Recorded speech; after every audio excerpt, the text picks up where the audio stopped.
Now, we're going to go into understanding, well, how do we leverage this in one specific tool? And I know that the people who are listening on the podcast, this is specifically, we're looking at Sales Navigator. Now, there's a lot of tools out there. LinkedIn Sales Navigator.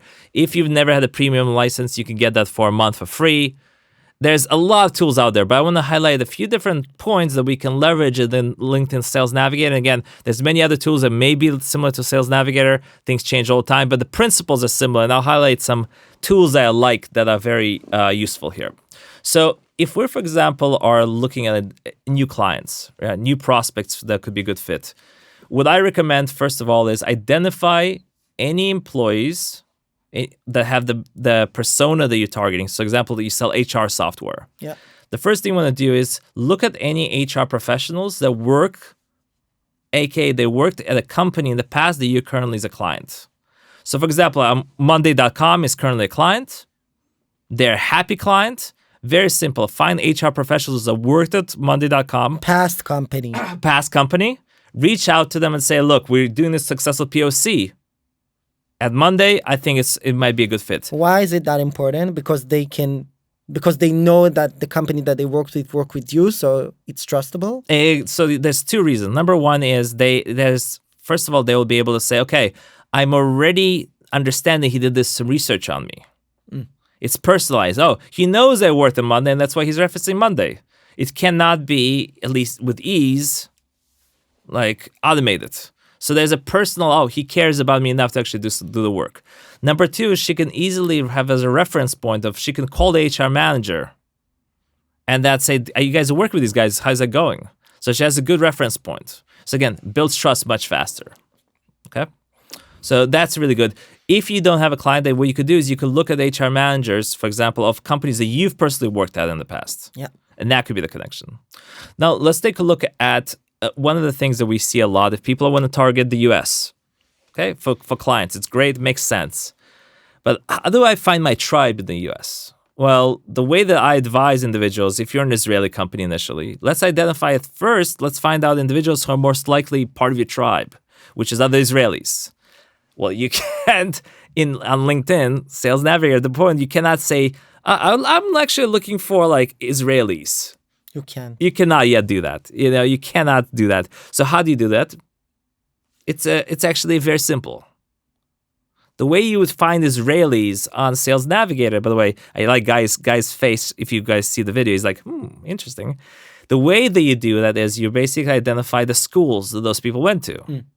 So if you focus on Tel Aviv University, if you focus on Reichman University, if you focus on Ben Gurion, but the geography is the US, then you start basically building out your list of people who were in Israel at a certain point, have left, and are now in those geographies. So you can actually effectively target Israelis if you wanted to. Got it. Now, the other way is if you are saying, well, we know that there are certain universities, for example, that have a greater Jewish population, right? And the assumption is if you're somewhat Jewish, there's a higher chance they may have that that tribal connection with you.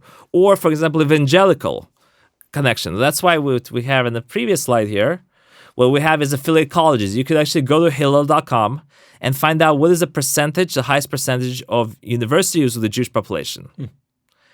You can also look at evangelicals who are very much aligned with Israel on the emotional level. You can find evangelical colleges that do the same thing. So colleges are just an amazing way of finding it.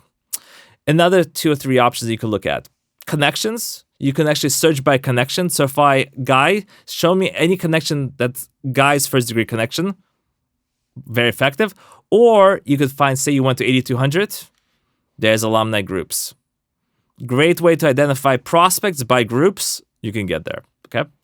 The last thing I want to highlight when it comes to LinkedIn, and there's maybe just 2 quick things here. Number one is, it's like, if I want to meet up with somebody, you want to make sure they're there. Like, I want to go out to, I want to find, I'm an ultra-Orthodox person, so I'm not, maybe this would become scandalous, but say I want to find a wonderful partner in my life, and she has to be a certain age and she has to be a certain look that I'm looking for. So when I look at the option of clubs that I can go to, it's like, where's the club that has this type of profile? So I go to that place to find that girl. if you want to identify and connect with people on LinkedIn, one of the good ways to know if they're going to be there is, have they actually been active in the platform? Do they go to the club? Are they dancing there or not?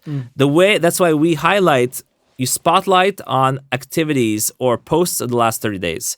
If they are active on the platform, that means that is a channel that most likely they'll be able to be found there. Got any thoughts on that? Makes sense. Yeah. Last thing, I have a lot of Israeli founders who love using automation. They're using things like GrowthX. They're using things like Meet Alfred and others. There's a lot of. I want to highlight just the thing is like I'm comfortable with automation, but 3 things. First of all, we strongly recommend you should limit things to only 20 outreaches per day, right? So it's actually a very small data set, 20 individuals. 2 is if LinkedIn is a big channel, like for me, I no longer use any automation because the risk of getting blocked is way too much risk. So if you already know you can only do 20, then maybe you should consider not using automation too.